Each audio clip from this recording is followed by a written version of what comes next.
How was it with जब आपने अमिताभ बच्चन जी के साथ काम किया?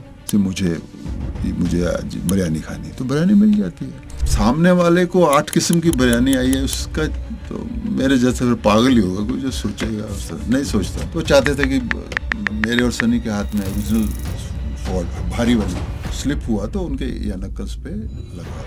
आपको लगता है कहीं पे बॉलीवुड में कंटेंट की कमी है, ऐसा लगता है आपको? जब OTT सिनेमा देखने वाले जो हमारे इंडियंस लोग हैं, उन्होंने एक बार नहीं कहा इसमें गाने नहीं है। विजुलाइज ही नहीं कर सकते हमारा सिनेमा विदाउट सॉन्ग्स। हम लोग अपनी सिनेमा को बड़ा करने में ही लग गए और हमारा कंपटीशन किससे है? हॉलीवुड से। आपको कभी ऐसे कोई मिला जिसने आपको बहुत सीरियसली ले लिया उस रोल में और आपको आगे कुछ कह दिया? क्योंकि विलन्स के ये साइड इफेक्ट बहुत होते हैं कि लोग उन्हें असली में विलन मानने लगते हैं। ऑस्ट्रेलिया में शोज कर रहा था, सब लोग बोले भैया खीर तो नहीं लेके आ गए तुम। जो बच्चे गर्दिश के बाद मेरे नजदीक नहीं आते थे, टीवी पे फिल्में आनी शुरू हुई, तब बॉम्बे वालों ने रियलाइज किया कि मुझ जैसे विलन जो वहां गए उन्होंने क्या काम किया। तब उन्हें पता कि हमने चिरंजीवी जो वहाँ के सुपरस्टार हैं उनके साथ काम किया, बालाकृष्णा जो वहाँ के सुपरस्टार हैं उनके साथ किया, महेश बाबू के साथ काम किया। हीरो है वो आपको मार रहा है और आपको मार खानी पड़ रही है, तो कभी आपको लगा ये क्या मार खानी पड़ रही है मुझे? राजकुमार संतोषी जी की फिल्म का घातक। अब मुझे पुलिसमैन भी बनना है। सर मुझे राजन की इन्फॉर्मेशन मिली थी, मुझे नहीं मालूम था सुल्तान उसके साथ में है। आर्मी में भी हो सकता हूँ मैं, CBI का ऑफिसर भी हो सकता हूँ मैं। 90s के दौर में बहुत सारे कंट्रोवर्शियल सीन जब होते थे हीरोइंस के साथ, तो कभी कभी डायरेक्टर्स ये भी कहते थे कि हम हीरोइन को बताएंगे नहीं, ऑन द स्पॉट शूट कर लेंगे ताकि नेचुरल रिएक्शन आए। नामचीन हीरोइन होती तब तक उनको भी पता है कि क्या अलाउड है क्या नहीं अलाउड है, ठीक है। हमारा हीरो ट्रक चलाता था, ऑटो भी चलाता था, गरीब था, मजदूरी करता था। साउथ ने वो चीजें नहीं छोड़ी। साउथ की आज भी उनकी कई फिल्मों में वही ऑटो ड्राइवर है, लुंगी पहन के आता है, उसके बाद वो हीरो बनता है। बॉलीवुड पर एक और इल्जाम है कि कभी वो देश की बातों के लिए खड़े नहीं होते। वन एक्टर आप चाहते हो कि वो विलन का रोल प्ले करे, तो सर हमारे यहाँ पर एक रिचुअल होता है कि हम शायरी करते हैं सबसे पहले हमारे सेलेब्स के लिए। तो अर्ज किया है जी। डर जाती थी ऑडियंस जब ये हीरो की वाट लगाने आते। अच्छा। हीरो को पब्लिक हीरो ही माने, इसलिए इनसे आधे दिखने वाले हीरो से ये मार भी खाते। इनकी आवाज जैसे कानों में करती है blast. Please welcome Mukesh Rishi आज on red FM podcast 90s versus now में। Sir thank you so much हमारे साथ आने के लिए। Thank you so much. सबसे पहले आप वैसे ही दिख रहे हैं जैसे आप 90s में दिखते थे। क्या कर रहे हैं आप सर? 90s में कब देखा आपने मेरे को? आपको सारी फिल्मों में देखा है, सूर्यवंशम, आपकी इतनी सारी जुड़वा मैं बता रही हूँ। मैं जब भी वो मूवी देखती थी मुझे लगता था हीरो का तो कोई चांस ही नहीं, ये तो बहुत ही डेडली हैं। लेकिन अब लिख के लगता है यार ये दिस इज नॉट फेयर। तो सबसे पहले आपकी फिटनेस का राज बताओ हमको। राज कुछ ऐसा नहीं है, कोई ओवर द बोर्ड नहीं जाता। मैं स्पोर्ट्समैन हूँ बचपन से, क्रिकेट खेलता था, एथलीट भी रहा हूँ कॉलेज लेवल का। और खेलने कूदने का जो मेरा बचपन है वो शायद उसका फ़ायदा मुझे ज़्यादा होता है, क्योंकि खुली जगह में रहे हम लोग और बहुत बच्चे थे एक साथ, 10-12 बच्चे तो अपने एरिया के निकल के हम लोग खेलते कूदते थे। और ये सब जो रूटीन थी ना उस वक्त की रूटीन, साइकिल वाली रूटीन थी, पैदल चलना, ये सब चीज़ें हैं, शायद वही बचपन का कुछ फ़ायदे हैं। प्लस फिर स्पोर्ट्समैन रहा, और प्लस सबसे बड़ी बात है कि मैं कभी छोड़ा नहीं। मैंने जो बाद में कॉलेज छूटा या स्पोर्ट्स छूटी तो एक्सरसाइज तो मैं करता था, तो मैंने कभी छोड़ी नहीं एक्सरसाइज। मैं आज भी उसी पैशन से करता हूँ जैसे मैं 20 साल पहले करता था, लेकिन अब समझदारी ज़्यादा है। पहले ताकत थी, अब समझदारी ज़्यादा है, उस हिसाब से करता हूँ, कभी छोड़ा नहीं मैंने। शायद उसी का डिविडेंड जो है मुझे आज मिल रहा है। कभी ऐसा मन नहीं किया कि बड़ा पाव खाओ? और अभी खा के आ रहा हूँ। अच्छा, लेकिन आप इतना फिटनेस में हैं कि नहीं मैं सब कुछ हजम हो जाता है। अभी खा के आया हूँ। मैं नारी हीरा जी के ऑफिस में था, वहाँ मैगजीन का था प्रोग्राम उनका। तो उन्होंने बताया कि वडोदरा का खास नीचे ही हम उनकी बिल्डिंग के है। मैं लेके आया। तो खाने को मेरा कोई परहेज नहीं, मेरी जिंदगी वैसी है जैसे जो हम करते थे। कुछ चीजें ऑटोमेटिकली कम हो गई, स्ट्रीट फूड कम हो गया क्योंकि उस तरह का लाइफस्टाइल नहीं रहा। तब chole bhature and all that सब आज भी खाता हूँ, सब कुछ। लेकिन सवाल सिर्फ फर्क ये है कि आपको ये समझ होनी चाहिए कितना खाना है। क्वांटिफाई। हाँ, अगर वो समझ में आ जाए तो इन्हीं खानों से तो हम बने हैं। हाँ। कोई स्पेशल खाना तो खाया नहीं। पंजाब में रहे तो समोसे भटूरे होते थे, महाराष्ट्र में आए तो वड़ा पाव आप छोड़ ही नहीं सकते, गोलगप्पे, ये सब चीज़ें जो है। तो मुझे लगता है कि कोई रीज़न नहीं, अगर आप इतना समझते जाएं ज़िंदगी का सफ़र तय करते करते, कि कौन सी चीज़ों की रिक्वायरमेंट कितनी होती चली जा रही है। आप गाड़ी चलाएंगे, गाड़ी के बारे में सब पता है आपको। आप मोटरसाइकिल चलाएंगे, आपको सब पता है उसके बारे में, हैं। आप मर्सिडीज चलाएंगे, आपको ने ये भी लिखा हुआ बुक पे, इसकी सर्विस कब करवानी है। और अपने बारे में थोड़ा सा ध्यान रखें तो टोटली बस इतना ही फर्क है। ओके सर, मैं आपके बारे में काफ़ी रीड कर रही थी जी। जब मैंने देखा कि आपने एक्चुअली अपने एक्टिंग करियर से पहले मॉडलिंग की है और आप 8 साल न्यूजीलैंड में आप थे अपने वाइफ के साथ और आपने काफ़ी स्ट्रगल किया न्यूजीलैंड में। जी। एंड आपकी वाइफ का बहुत बड़ा सपोर्ट है आपके करियर में। बिल्कुल सच है। 8 साल नहीं था, 4 साल के करीब मैं फिजी आइलैंड और न्यूजीलैंड में था। ओके। ऑफ कोर्स मेरी वाइफ के जो फादर थे, उन्होंने बहुत हेल्प किया मेरा, हमें दोनों को सेट करने में। ओके। वो उनका कंट्रीब्यूशन था। मेरी वाइफ का बहुत कंट्रीब्यूशन है इस बात को समझने में कि जब मैं वापस आना था, क्योंकि उनको प्रॉब्लम नहीं थी, क्योंकि वो वेल एजुकेटेड थी और उसी माहौल में रही सारी ज़िंदगी वो। लेकिन हम साथ में पढ़ते थे चंडीगढ़ में। ओके। तो उनको जॉब मिलने में कोई प्रॉब्लम नहीं आती थी। मैंने कभी नौकरी नहीं की थी। तो ये खेल खेल में एक कोर्स मैंने कर लिया था फैशन शोज़ के लिए। तो जब मैं न्यूजीलैंड में था तो मैं चला गया काम के लिए, तो वहाँ मुझे काम मिलना शुरू हो गया फैशन शोज़ के लिए मैं करता था। Okay. साथ में दूसरे काम जो मुझे समझ में आते थे, जो थोड़ा ट्रांसपोर्ट का एक्सपीरियंस था, कि वो फैमिली बिजनेस रहा वो, तो उन्हीं चीज़ों में मैं वहाँ काम ढूंढ लेता था, कुछ मिल जाता था। लेकिन जब मैंने फैशन शोज़ करने शुरू किए, तब मुझे लगा कि ये वो लाइन है जिसमें के बारे में मेरे अंदर से आवाज़ आई। पहले जो हो रहा था, लेकिन वो नहीं हो रहा था जो मैं चाहता था। ओके। और दूसरा को मैं कहूँ कि मुझे बहुत एक्सपीरियंस था काम करने का, वो भी नहीं था। जब फैशन शोज़ शुरू किए, तब मुझे रियलाइज़ होना शुरू हो गया कि this is what I should follow. Okay. तो बॉम्बे में वापस आने का एक ही मतलब था कि लैंग्वेज अपना है, और बॉम्बे में मैं रह चुका हूँ, मेरा घर है इधर, फैमिली बिजनेस है, तो मुझे वापस आने में कोई प्रॉब्लम नहीं थी।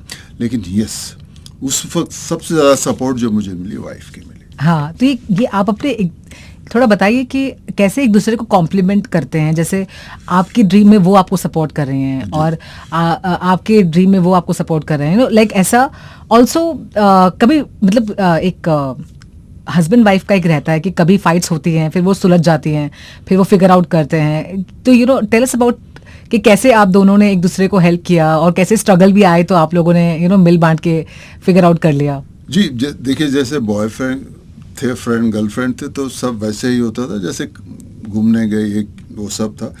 शादी के बाद एक अंडरस्टैंडिंग बनती है, लेकिन उनका सबसे बड़ा सेक्रीफाइस यही था कि वो बहुत अच्छा से वहाँ सेटल हो सकती थी, क्योंकि उनकी एजुकेशन अच्छी थी, वो सब फ़ायदा उनको था। लेकिन उन्होंने जो छोड़ा है वो मेरे लिए छोड़ा है, क्योंकि मैं वापस आके ये कर सकता था और उसमें भी कंफर्म नहीं था।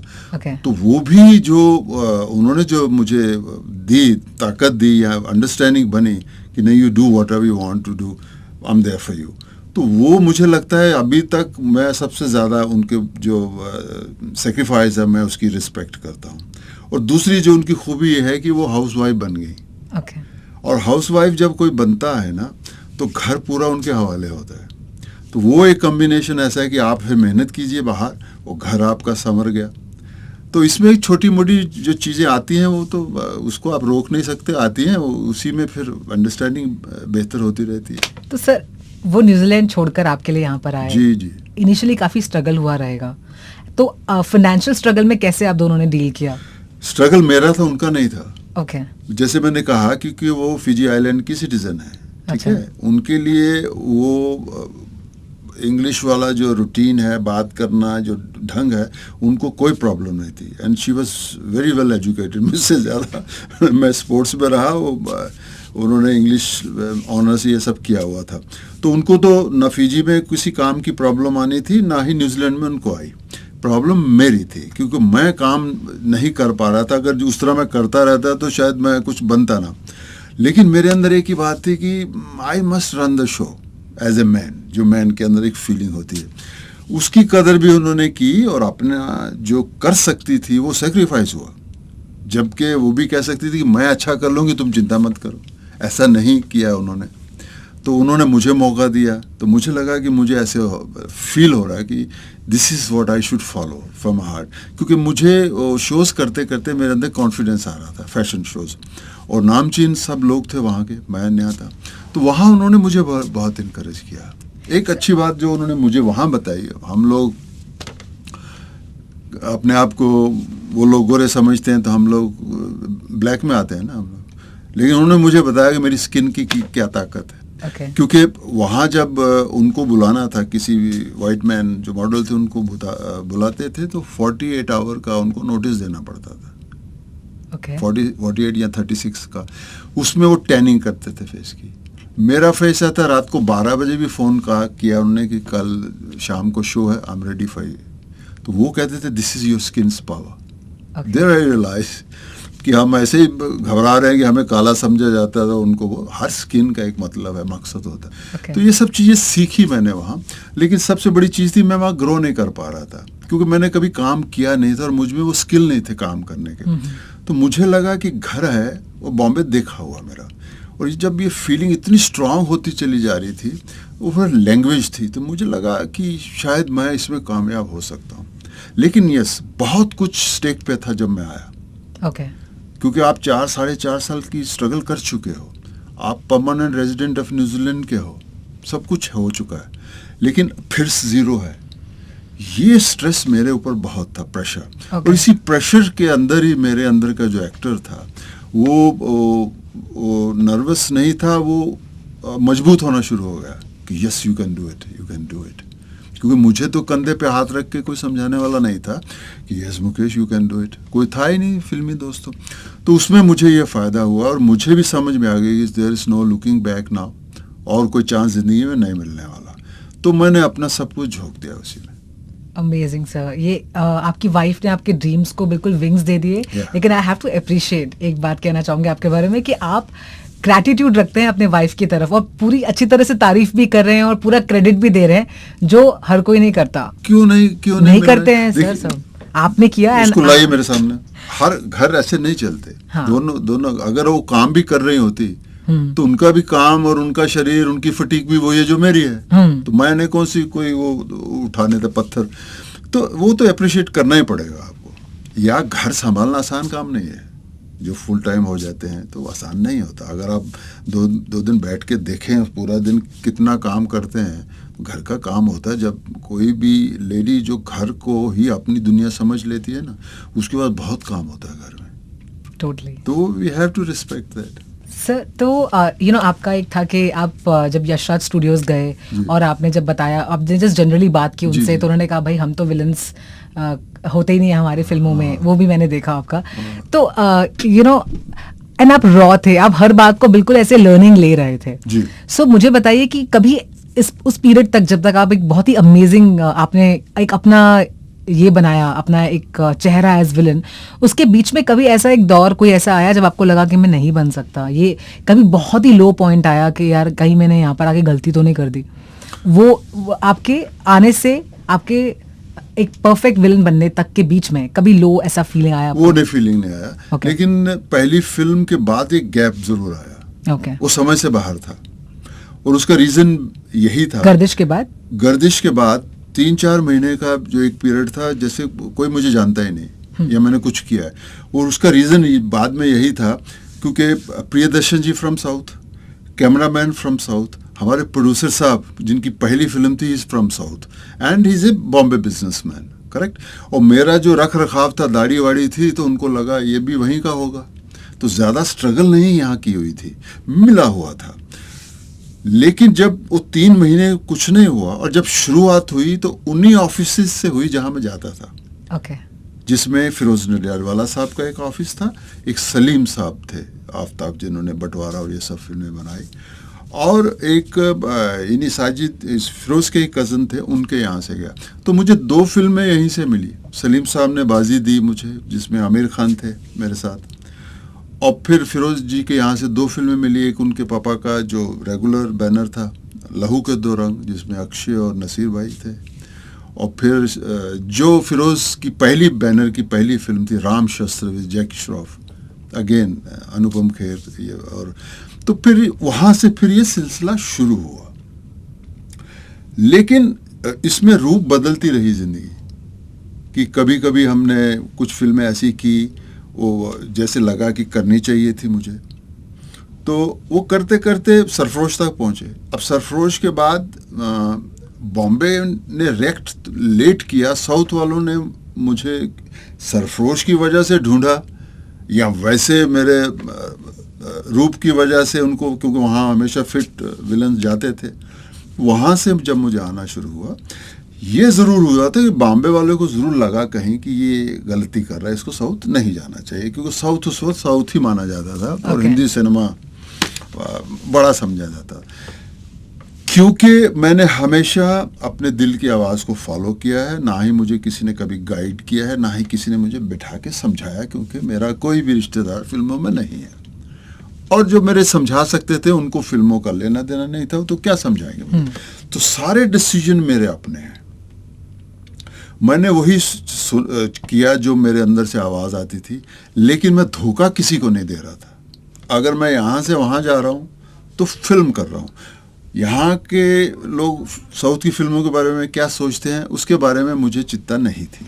मैं यही काम जानता हूँ और नीचे से आया हूँ, सीख रहा हूँ। मेरे लिए हर जगह इम्पोर्टेंट है, हर स्टेट की फिल्म जहाँ भी बनती है इम्पोर्टेंट थी। तो इस तरह मैंने किया और मैंने कभी ये नहीं कहा कि ये अच्छा है वो बुरा है, मैं करता रहा। उसका फ़ायदा मुझे कई सालों बाद मिलना शुरू हुआ। जब बॉम्बे ने टीवी पे फिल्में आनी शुरू हुई, तब बॉम्बे वालों ने रियलाइज़ किया कि मुझ जैसे विलन जो वहाँ गए उन्होंने क्या काम किया है। ओके। उससे पहले तो लगता है साउथ में यार काम कर रहा है, तब उन्हें पता कि हमने चिरंजीवी जो वहाँ के सुपरस्टार हैं उनके साथ काम किया, बालाकृष्णा जो वहाँ के सुपरस्टार हैं उनके साथ किया, महेश बाबू के साथ काम किया। तो तब इनको राइज होना शुरू हुआ। लेकिन ज़िंदगी चलती रही वैसे ही, जैसे जो भी आता रहा मैं उसे फॉलो करता रहा। Okay. मैंने कभी किसी के ऊपर से कूद के कोई जंप नहीं मारा, क्योंकि वो मेरे नेचर नहीं है। कई बार ऐसा हुआ, जैसे लगान फिल्म में नहीं कर पा रहा था। Okay. वो सरदार जी का रोल मैं कर रहा था। अब मुझे समझ में नहीं आया कि मैं कैसे कैसे कहूँ, तो मैंने क्यों नहीं कर पा रहे थे लेकिन? क्योंकि इनकी डेटें बहुत थी और डेटें इस लेवल की थी कि आप वापस नहीं आ सकते वहाँ से, गुजरात से। अच्छा। वहाँ 3-3 महीने आपको रहना है, अब वापस ही नहीं आना आपको। तो मेरी फिल्में साउथ में शुरू हो चुकी थी। तो आशुतोष गवारी साहब से मैंने बात किया, मैं कहा मेरी प्रॉब्लम है ये। तो बोले बेटर है मुकेश, आमिर से आप मिलो, आप कह दो। तो मैंने आमिर को बताया, मैं क्या वो फिल्में इस वक्त कोई 30% कोई 50% बन चुकी हैं, और सबसे बड़ी चीज़ है आपकी जो है कि वहाँ से आप नहीं आ सकते बीच में, तो मैं नहीं कर पाऊँगा। तो इस चीज़ को सोच के उन्होंने कोई मन पे नहीं लिया इस बात का कि मेरे को इनकार कर रहा है। ओके। क्योंकि सरफरोश की कहानी उन्होंने मुझे सुनवाई थी, तो पहले थे जिन्होंने कहा कि करिए ये फिल्म। तो लेकिन मैं ईमानदारी से चलता रहा। मैंने कहा मैं कि मेरी ये प्रॉब्लम है, मैं उनको कैसे कह सकता हूँ कि मैं 4 महीने डिसअपियर हो जाऊँगा। तो बोले नहीं, तुम जो सोच रहे हो बिल्कुल सही सोच रहे हो, don't worry, will work again together. तो ये फायदे जरूर हुए मेरे को, सच पर लगान रिलीज के बाद थोड़ा आपको लगा कि बिल्कुल नहीं, बिल्कुल नहीं। देखिए आप 4 जगह नहीं पैर रख सकते। आप जो करने जा रहे हैं, अगर आपको उस पे कॉन्फिडेंस नहीं है तो फिर थैंक यू वेरी मच। हम सब लोग फिल्मी नहीं है ना, मैं भी फिल्मी, मुझे थोड़ी वो बाहर से बताने वाला है कि नहीं, जो किया दिल से किया। उसका अच्छा लगा, बुरा लगा, कम हुआ, मुझे परवाह नहीं उसकी, लेकिन किया दिल से। अमेजिंग। अच्छा, मुझे ना से पूछना है कि जैसे आप एकदम लंबे चौड़े, गुड लुकिंग, ओके, और आपको वो मेकअप कर रहे हैं, मूंछ लगा के आप उस तरह के डायलॉग बोल रहे हैं, तो आपको विलन बना रहे हैं। लेकिन जब वही अभी हम लोग फाइट सीन्स देखते हैं जहाँ पर आपको एक बड़ा डायलॉग मार के जो हीरो है वो आपको मार रहा है और आपको मार खानी पड़ रही है, कभी आपको ऐसी फीलिंग आती थी? क्योंकि अब जब मैं वो सीन्स देखती हूँ और एक हीरो का कोई ज़्यादा अपीयरेंस वैसा नहीं लगता जैसे वो मार रहे हैं वैसा, और वो लगता है क्या ही चल रहा है। तो कभी आपको लगा ये थोड़ा सा लगा कि अरे क्या मार खानी पड़ रही है मुझे, जबकि मैं इतना चौड़ा लंबा सा हूँ? सबसे बड़ी बात है, मैंने अपनी जो उससे पहले की ज़िंदगी में सब फिल्में देखी हुई और मुझे कॉन्सेप्ट पता है यही होता है फिल्मों में। अच्छा। ठीक है ना, मैं को इसमें कुछ सीखने वाली बात नहीं थी कि मुझे पता था प्राण साहब होते हैं, अजीत साहब भी होते हैं, है ना, तो ये सब विलन का काम करते हैं, हीरो होता है। लेकिन ये बस सही है कि उस वक्त सब 6 फुट प्लस के हीरो उस वक्त थे, और जब हम आए तो आमिर, सलमान, अपना ये एक हर चीज़ का एक टाइम होता है उसमें। मुझे इसका कभी प्रॉब्लम नहीं हुई। लेकिन घर पे कभी बच्चों ने कहा कि पापा आप ये रोल मत करो, या अरे आप क्यों सलमान खान से मार खा रहे हो? नहीं, मेरे बेटे ने कभी, मेरी फैमिली ने मुझसे ये कभी सवाल नहीं कहा कि आप क्यों ऐसा करते हो। ओके। क्योंकि इसमें बताने में भी एक सच्चाई थी। अब मैं क्यों विलन का रोल कर रहा हूँ और आप क्यों हीरो का रोल कर रहे हैं, ये भी एक रियलिटी है। रियलिटी है कि कहानी का जो हीरो होता है वो इस तरह लुक उनको लगता है। हम सब जो हैं पेड हैं, कोई हमको खरीदेगा, हमको पैसे देगा। अब उसको मैं नहीं कह सकता कि मैं क्यों नहीं कर सकता वो रोल, ये गलत बात है। तो जो प्रोफेशनल है वो आपके ऊपर दाव लगा रहा है, उसको लग रहा है कि ये आदमी इसमें फिट होता है, आप उसके अगेंस्ट चले जाइए, मत कीजिए, फिर आपकी किस्मत। मैं शुरू से कंफर्म था, मेरा कोई अपने आप को मैंने कभी विजुलाइज नहीं किया था कि मैं ये करूंगा या ये करूंगा। ओके। लेकिन मेरे अंदर जो हो रहा था उससे फाइट नहीं करनी, उसका साथ देना है। ओके। क्या चल रहा था आपके अब अंदर? देखिए, मैं जब आया तो उस वक्त मेरे यहाँ पे ब्लैक एंड वाइट पोर्टफोलियो नहीं चलता था, मेरा न्यूजीलैंड का बना हुआ पोर्टफोलियो आया। ये जो बालों की ग्रोथ देख रहे हो ना आप, इससे भी छोटी होगी आज से 30 साल पहले जब मैं इंडस्ट्री में आया था। ओके। लोगों के पास जब मैं जाता था वो देखते थे मुझे, भाई लग रहा है ये वो, लेकिन मुझे प्लेस नहीं कर पाते थे वो। ओके। कौन है ये, क्या ये हीरो है, क्योंकि उस वक्त हीरो की जुल्फें होती थी, बड़े बड़े बाल होते थे। क्या ये विलन है, क्योंकि विलन के भी उस वक्त आप देख लीजिए, शक्ति कपूर साहब, रंजीत साहब, इनका तरीका था एक। लेकिन उनको कुछ दिखता था मुझ में, तो उसकी मुझे रिस्पेक्ट मिलती थी। ये नहीं कि नहीं ऐसा कुछ नहीं होता था, वो रिस्पेक्ट मिलती थी। मैंने, क्योंकि किसी ने बताना नहीं था मुझे, मैं उसी फेस के साथ चलता रहा। जब गर्दिश शुरू हुई तो उसमें दाढ़ी चाहिए थी उनको, तो दाढ़ी आ गई, तो दाढ़ी का रूप सिनेमा के सामने आया, तो उसी में कुछ फिल्में मिली मेरे को। फिर एक दिन मैंने डिसाइड किया कि जो कुछ किसी से पूछ सका मैं पूछा मैंने, तो उन्होंने बोला दाढ़ी निकाल देनी चाहिए अब तेरे को। तो जब दाढ़ी निकली, तो जब वो फेस लोगों ने देखा तो उसने कहा, अरे यार तुम तो डिफरेंट लगते हो इसमें। क्योंकि मैंने फोर्स नहीं किया था, तो वो डिफरेंट लगने की वजह से वो सिलसिला शुरू हो गया।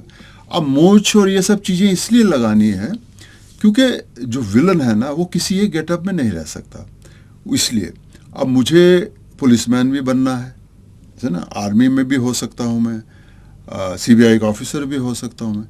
अब इनकी ये मुझे समझ में आ गई थी बात कि मुझे 2 चीज़ों के साथ बिल्कुल खिलवाड़ नहीं करना, एक मेरे हेयर जो है और ये, क्योंकि अगर बाल बड़े हैं तो आर्मी पुलिस इस चीज़ों के रोल नहीं मिलेंगे आपको। ओके। ठीक है, अगर आपने कोई दाढ़ी इस तरह की रखी हुई है तो ना तो आप पुलिस आर्मी में कभी नहीं देखते आप, अगर होती है तो सिख की होती है और दाढ़ी उस तरह होती है जिस तरह अलाउड है। ओके। तो मैंने अपने आप को उस तरह ही रखा जिसके ऊपर मैं मैक्सिमम रोल कर सकूं। ओके।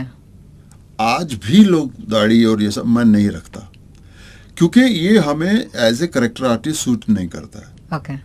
मैं अवेलेबल होना चाहता हूँ 25 तरह के रोल के लिए, नॉट वन रोल। हीरो जब दाढ़ी रखता है उसके पास एनफ टाइम मिलता है, पूरी फिल्म उसको करनी होती है। आजकल एक फिल्म करते हैं तो उनका बिल्कुल जस्टिफाई होता है ये वो। तो ये रीज़न था हमें ना दाढ़ी, उल्टा variety of roles I am able to do it with the दाढ़ी नहीं होने की वजह से।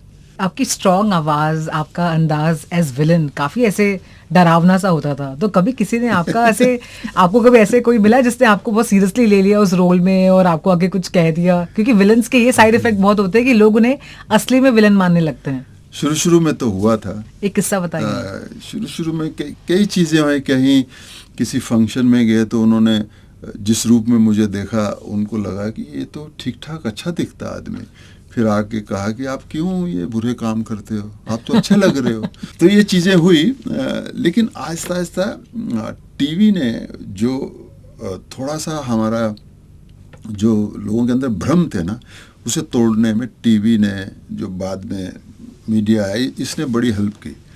क्योंकि आहिस्ता आहिस्ता फिर प्रोग्राम बनने शुरू हो गए, एक्ट्रेस ज़्यादा दिखने शुरू हो गए, टीवी पे प्रोग्राम आते थे उनके, तो उससे क्या लगा कि लोगों की सोच बदलनी शुरू होगी। जो बच्चे गर्दिश के बाद मेरे नज़दीक नहीं आते थे, दूर रहते थे, और देखेंगे भी लेकिन दूर रहेंगे, डर था वो कुछ फिल्मों तक। हाँ। फिर उन्हीं बच्चों, जो उसके बाद जो हुए तो बच्चे वो फ्रेंडली थे, क्योंकि टीवी में देखते देखते उनको समझ में आना शुरू हो गया कि एक्टर हैं या वैसे नहीं हैं, वैसे नहीं करके। तो ये जो चेंजेस आई, ये तो खुद मैंने महसूस किया है। जेनजीज पूरे मीम्स बना के सब कुछ कनेक्ट कर जाते हैं आपके साथ। डिमोनेटाइजेशन में भी काफी डायलॉग आपका यूज हुआ, वो खुल्ला वाला। यह करेक्ट, ये भी देखिए। तो आप तो आज की जनरेशन से भी बिल्कुल कनेक्ट कर जाते हैं। नहीं, मैं इस बात की खुशी है मुझे कि आज की जनरेशन हमको एज एन एक्टर में वो फील करती है, जो हम करते हैं उसमें वो एंजॉय, उनको they feel good about it.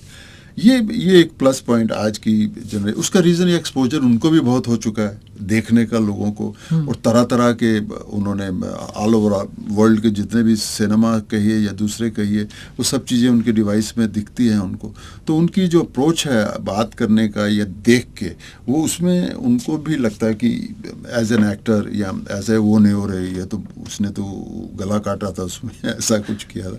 मुझे लगता है उसका नहीं है, लेकिन फिर भी आप जो करते हो, अगर वो दिल में उतर जाता है तो वो एक चीज़ है, इमेज है यार। इसने वो जिस तरह की फिल्में हैं, मैंने जिस फिल्म का नाम लिया उसमें वो, अभी भी मैंने ऑस्ट्रेलिया में शोज कर रहा था, सब लोग बोले भैया खीर तो नहीं लेके आ गए तुम। तो कई चीज़ें उनके रह जाती हैं। हाँ। हमारी तो यही तो सिनेमा का मतलब है ना। टोटली। अच्छा, आप सलमान खान के साथ भी चिल करते हैं, आपने बताया था कि पार्टी वाड़ी सब होती है, कभी उन्होंने आपको बिग बॉस में आने के लिए कहा है? नहीं, काफ़ी शुरुआती फिल्में जो मैंने उनके साथ की, बंधन थी, जो फिल्में की उस वक्त थे, टाइम मिलता है, जब बाहर होते हैं तो ज़्यादा टाइम होता है, तो कहीं पे एक्सरसाइज हो गई या बैठने का मौका, गप हो गई, या शाम को कहीं चले गए, इस तरह चीज़ें तो हुई हैं। लेकिन अब तो बहुत वो हो गया है। बिग बॉस मुझे 2-3 बार मौके मिले हैं, लेकिन मेरे बस का नहीं हुआ। ओके। वो मेरी क्लैरिटी, फर्स्ट बिग बॉस भी ऑफर हुआ था, अच्छा, उसके बाद भी हुआ, अभी भी किसी के यहाँ, लेकिन मेरे बस का नहीं हुआ। तो मैं जो क्लियर हूँ, मैं तो फिर क्यों टेंशन लेनी। सलमान खान के साथ ऐसा कोई किस्सा जो आपको याद रहेगा, जो फिल्मों के दौरान में भी आपने शूट के दौरान कोई आप लोगों ने मिलकर प्रैंक किया हो, या आप कोई कुछ बताना चाहेंगे आप? नहीं, मेरा कोई प्रैंक वाली बात नहीं थी, मुझे नहीं लगता सलमान प्रैंक करते हैं। नहीं, मतलब जैसे आप लोगों ने सेट्स में मस्तियां की हो, ऐसा कुछ किस्सा अगर आपको याद हो? वैसे सलमान की नेचर भी है। हाँ। कि सबको लेके चलते हैं, बैठ गए कहीं, शाम को प्रोग्राम बनाते हैं, तो एक लीडर होता है हमेशा ऐसे कामों के लिए, तो फिर आप उसको फॉलो करते हैं सब लोग। तो उनकी तो नेचर है, जो मैंने देखा है कि बैठना पसंद करते हैं, गपशप लगे, तो वो माहौल बनाते हैं, तो उस माहौल में फिर कई बार मौका मिला बैठने का। अच्छा, आपने कई सारी फिल्में की हैं और बहुत सारे किरदार आज भी छपे हुए हैं लोगों के माइंड में, लेकिन ऐसा वो कौन सा मोमेंट था जब आपको लगा कि अब मैं आ गया हूँ, मतलब I have arrived, I am now successful, मतलब अब मुझे जो चाहिए था वो मैंने पा लिया? वो कौन सा फिल्म था या वो कौन सा कैरेक्टर था जिस पे आपको लगा यार मैं तो ये मुझे पाना था और मैंने पा लिया? देखिए, मैं ईमानदारी से बात कर रहा हूँ, मुझे कभी नहीं लगा मैं पहुँच गया हूँ। ओके। ठीक है, क्योंकि ये जो पहुँचना है ना, आप कहीं नहीं पहुँचते हो, आपको पहुँचना होता है, ये फ़र्क है। ठीक है, मुझे भी पहुँचना है, लेकिन मैं कहीं पहुँचा नहीं हूँ, क्योंकि ज़िंदगी कहीं दी एंड नहीं है, चाहे आपकी कुर्सी पे हो या मेरी कुर्सी हो, there is no the end. ये ज़िंदगी चलती रहनी चाहिए। आप भी कभी नहीं सोच पाएंगे कि मेरा हो गया, आज ये इंटरव्यू जो हो गया ना, इसका थैंक यू वेरी मच, हाथ खड़े कर दिए, नहीं होगा ऐसे आपसे भी। ओके। तो हमसे भी नहीं होगा, और होना किसी से भी नहीं चाहिए। ज़िंदगी यहाँ नहीं ख़त्म होती है, ये ज़िंदगी सिखाती है। आज आपके सामने इंटरव्यू अच्छा लगा है तो अंदर की विश होगी काश ऐसे और मौके मिले। हाँ, कुछ चीज़ें बीच में खुशी देती चली जाती हैं, सरफरोश उसका हिस्सा है। इसी तरह साउथ की कई फिल्में हैं जिसमें मैंने किया। फिर एक महेश बाबू जो हैं, जिनके साथ मैंने वहाँ पहली पॉजिटिव फिल्म की और उनके फादर का रोल किया, वो भी उन्होंने जब मुझे बिना बियर्ड के देखा था, अरे यार ये तो सॉफ्ट लगते हो आप इतने, तो एक ट्राई करें, एक रोल करें। मैं कहा जी एज यू विश, अगर आपको लगता है तो करेंगे। तो उसके फादर का रोल किया तो एकदम फिर चेंजेस आ गए। फिर आज लोग समझते हैं कि ये भी कर सकता है, ये भी कर सकता है, ये भी कर सकता है, तो उससे ज़िंदगी चल रही है। लेकिन एक करेक्टर के आर्टिस्ट की ज़िंदगी में ऐसा कभी नहीं होता, बस शहंशाह फिल्म बन गई मेरी, अब नहीं। तो आपके हिसाब से फिर आप देखो, आप जो मूवी करते हो उसमें होता है गुड वर्सेस बैड, जिसमें आप बैड का रोल कर रहे हो, लेकिन रियल लाइफ की बात करें तो आपके लिए एक विलन कौन होता है? देखिए, एक तो जो बैड का ना, क्योंकि आपने बहुत सारी फिल्में शायद लोगों ने नहीं देखी या देखी होगी, मैंने बहुत मिक्स रोल किया है। हाँ, वो मैं है। ग्रैंडफादर तक पहुंच चुका हूँ। Totally, ठीक है, totally. आम जिंदगी में देखिए, रियलिटी है जिंदगी में, आम कोई भी गलत काम करेंगे तो किसी को तो तकलीफ होने वाली है। तो जब आप थोड़ी सी एज बड़ी भी होती है ना, तो आप बहुत सारी चीज़ों से निकल चुके होते हो। अभी जैसे ड्राइवर चला रहा है, गाड़ी चला रहा है, उससे लग गई या पीछे किसी ने ठोक दी, मैं ड्राइवर को ये कहता हूँ कुछ बोलना नहीं, निकलना है। Okay. जिसका पीछे से ऑटो से किसी ने लगाया, वो बेचारा गाड़ी की क्या मदद करेगा, ठीक है। Okay. आगे अगर अपनी गलती से कुछ लगा है तो क्या होने वाला है। तो बेहतर ये है कि सिचुएशन से निकल जाए, Okay. किसी को उल्टा सीधा। तो इस तरह की कई सिचुएशन आपकी जिंदगी में आएंगे। पहले ठीक है, जवानी होती है, ये क्या हो गया, ये क्या कर दिया तुमने, ये तो नहीं होता है वो सब, आपको बचना होता है उन चीज़ों से। Okay. बॉम्बे की ज़िंदगी बहुत सिखाती है, भैया कहाँ उलझ रहे हो, अभी तो 10 किलोमीटर और आगे जाना है, ठीक है। तो अभी तो तोड़ी बिल्डिंग बहुत दूर है। हाँ. जैसे आपकी बिल्डिंग छोड़ के आगे निकल गया था। हाँ. तो ये चलता रहता है, इसलिए विलन आप भी हो सकते हो, किसी के मन मुताबिक बात नहीं हुई, या कभी कोई गलती आपसे हो गई जो नहीं होनी चाहिए थी। अच्छा, ये हमने एक देखा था कि कादर खान जो थे, जब वो अपनी बातें बताते थे, तो उनका ये कहना था कि जब वो सेट्स पर गए, उनके लिए बिग बी एक दोस्त थे, अमिताभ बच्चन उनके लिए दोस्त थे, और यार ये वो सब। तो उनसे कहा गया कि ऐसा मत कहो, उन्हें अमित जी बुलाओ या सर कहो, सर बुलाओ उनको। तो इस बात से उनको काफ़ी हर्ट हुआ। तो आप जब जाते हो सेट्स पर, आप बिग बी के साथ भी काम कर चुके हो, क्या ये बातें आपने भी फेस की हैं? क्या आपको ये लगता है कि उनको सर ही बुलाना पड़ता है? हाउ वाज इट विद जब आपने अमिताभ बच्चन जी के साथ काम किया? देखिए, जो सफ़र कादर खान साहब का है ना, वो मेरे से मैच नहीं होता है। ओके. क्योंकि कादर खान साहब की ज़िंदगी उन दिनों शुरू हुई होगी, उनके करीब होंगे, बहुत सी बैठे होंगे आपस में सबके साथ। ये कादर खान साहब उसी सर्कल में वो थे, तो कौन सी किसको बात क्या लग गई वो अलग बात है। ओके. मेरा जब टाइम था तो सारे सीनियर लोग थे। अब वो सीनियर को रिस्पेक्ट करना तो मेरी ड्यूटी थी, या ड्यूटी ना भी हो तो मेरे अंदर नेचर है वो, ओके. कि मैं तो रिस्पेक्ट करता हूँ। तो उसी सिलसिले को लेके मैं आज तक चला हूँ। मैं गेट क्रैश नहीं करता। ओके. मालूम पड़ जाता है, हम बैठे हैं चार, मालूम पड़ जाते हैं मेरे से बात करना चाहते हैं कि नहीं, या इनको भी फील होगा कि हम दोनों अकेले बैठे हैं, कौन बात करना चाहता है किससे, मालूम पड़ जाता है। ओके. तो हमें भी पता है सिनेमा, आसा कि सिनेमा का तरीका क्या है, सिनेमा एक तरीके से चलता है। ओके. उसकी रिस्पेक्ट कीजिए।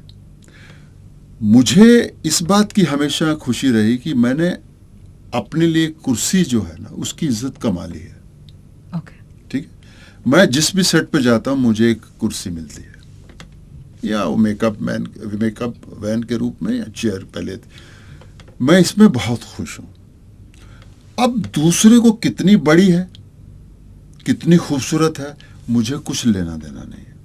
क्योंकि कुछ भी चीज़ें जो मिलती हैं आपको ना, उसके पीछे कई थॉट होते हैं। ओके. वो क्लियर है, उसमें ज़्यादा उलझोगे तो आपको प्रॉब्लम होगी। मैं उलझता नहीं हूँ। ओके. कहीं कोई चीज़ नहीं अच्छी लगती तो कह देता हूँ। ओके. ठीक है, तो उसमें देखिए, आप जब सेट पे जाएंगे आपको 3 किस्म की डिफरेंट चीज़ें दिखेंगी। आप कहाँ पे फंसेंगे? आप क्यों उसको देख रहे हैं जो सबसे बड़ी है? आप क्यों नहीं उससे खुश जो आपको मिली है? तो नहीं मिली वो, तो उसका कोई रीज़न होगा, वो क्लियर है। ओके. तो जो इसमें उलझते हैं उनको प्रॉब्लम आती है। ओके. मैं नहीं उलझा कभी, आज भी वैसे ही है।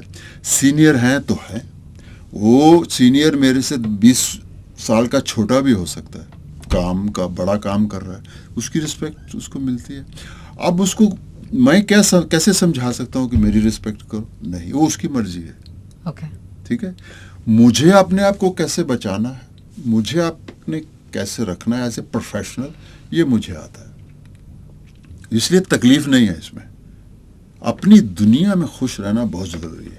तो आपको ऐसे कोई प्रोटोकॉल फॉलो नहीं करना पड़ता, आप अपने स्पेस में इतने खुश है कि आप बस रोल कर रहे हैं और इसमें प्रोटोकॉल वाली बात ही नहीं है। कभी आपको ऐसा कोई फेस नहीं करना पड़ा कि नहीं आपको एक है ही नहीं, पर्टिकुलर इसमें प्रोटोकॉल नहीं है। मैं कहता हूँ कि मैंने सारी जिंदगी जो मुझे मिला है, जो इसके नीचे था, उसके बारे में भी मुझे पता है। ओके ठीक है ना, वो भी लोग हैं जिनको कुर्सी नहीं मिलती ना। हाँ। वो भी तो कहीं बैठे हुए हैं, तो मैं उसकी भी रिस्पेक्ट करता हूँ। तो आपने कुछ अर्न किया है।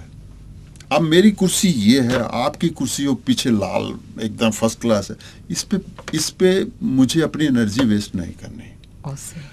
अगर यहाँ पहुंचा हूं तो उस तरह की कुर्सी मुझे मिल सकती है, लेकिन मुझे उस लायक होना पड़ेगा। और इन द एंड एक चीज सबसे क्लियर है जो लोग भूल जाते हैं, हमारे लिए किसी ने हमें खरीदने के लिए मनी वाइज, इसको क्यों दूसरे तरीके से सोचना। आप प्रोफेशनल हो, आपको एक फीस मिलती है, उस फीस से कुछ चीजें जुड़ी हुई मिलती हैं। अब दूसरे के साथ कंपेयर करते जाएंगे तो फिर आपको प्रॉब्लम आती है। क्योंकि बहुत छोटी सी जगह में बहुत कुछ सीखने को मिलता है। तो मेरे लिए बेटर यह है कि मैं अपनी दुनिया में खुश हूँ, और जहाँ जहाँ जो मिलता है मुझे, वो उतना ही जो मैंने कमाया है मुझे उस हिसाब से मिलता है। ठीक है ना। अब जब यहाँ तक है कि आपको कुछ खाना है तो आपसे आके पूछा जाता है, सर लंच क्या करेंगे, जबकि यूनिट का खाना आता है। आप वो भी कह सकते हैं कि मुझे आज बिरयानी खानी, तो बिरयानी मिल जाती है। अब सामने वाले को 8 किस्म की बिरयानी आई है, उसका तो मेरे जैसे फिर पागल ही होगा कोई जो सोचेगा। नहीं सोचता मैं। 90s के दौर में बहुत सारे कंट्रोवर्शियल सीन जब होते थे हीरोइंस के साथ, तो कभी कभी डायरेक्टर्स ये भी कहते थे कि हम हीरोइन को बताएंगे नहीं, ऑन द स्पॉट शूट कर लेंगे ताकि नेचुरल रिएक्शन आए। इस वजह से ये भी कभी कभी सुनने को मिला कि वो एक कॉन्ट्रैक्ट भी साइन करा लेते थे कि जो हीरोइन है वो कंट्रोवर्शियल सीन से ओके है। इस बार में आपका क्या कहना है? आपने कभी कोई रूल फॉलो किया या आपने कभी कोई इस तरह की प्रॉब्लम फेस करी है? नहीं, मेरे साथ कभी कोई ऐसी इस तरह की चीज़ नहीं हुई जिसमें हीरोइन अनकंफर्टेबल हो या इस तरह हो, क्योंकि उसमें जो भी रहा तो नामचीन हीरोइन होती, तब तक उनको भी पता है कि क्या अलाउड है क्या नहीं अलाउड है। ठीक है। आपको भी पता होना चाहिए क्या है या क्या कितना है कितना नहीं। सिनेमा वही है जो दिखेगा। ठीक है ना। तो वो चीज़ें, उस तरह की कोई गलतियां करने का हमें इतना मौका नहीं। कुछ जितने भी लोगों से काम किया था सब सीनियर ही थे, तो इसलिए मुझे नहीं कभी भी महसूस हुआ कि मुझे कहा गया हो इस तरह का कुछ करने के लिए।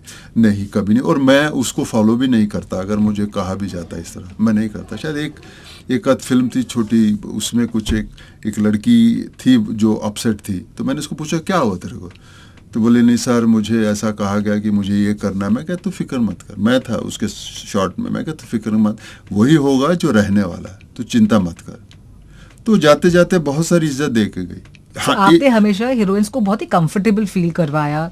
नहीं, सीन तो वही होते हैं जहाँ अनकंफर्टेबल उस वक्त होते हो आप। हाँ। तो ये एक आधी होता है इसमें, जो मेरे टाइम आते आते इस तरह के सीन कम हो चुके थे। पहले का टाइम जो था ना, हाँ। उस वक्त की कहानियां को अगर आप देखें, उस वक्त कहानियां जो होती थी हीरोइन के अराउंड होती थी। हाँ।